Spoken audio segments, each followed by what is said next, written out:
So this past weekend I was in the Central Valley and had one of the most really heartbreaking meetings I think I've ever had.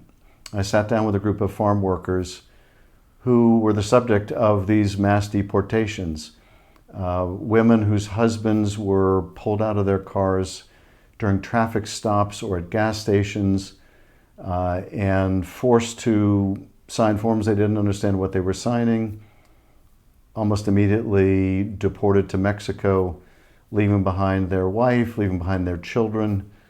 I met two young children, both age 11, one whose father was now in Mexico, and he had been able to speak to his father and was heartbroken, missing his father. The other had not been able to even speak to his father yet, in tears. Mothers afraid to bring their kids to school. Just horrible, heartbreaking situation. These were people who have been working in the fields in some cases for decades.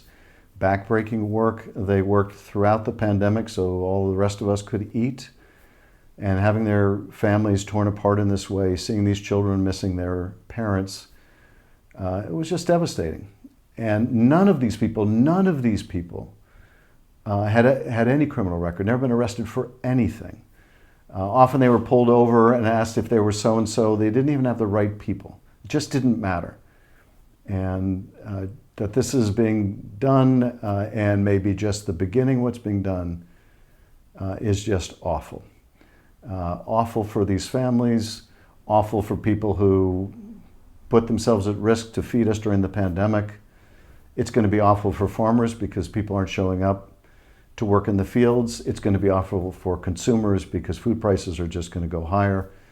But most particularly, I want folks to know when we talk about mass deportations, this is what it means. It means families being separated. It means 11-year-old kids without their dad, wives without their husbands.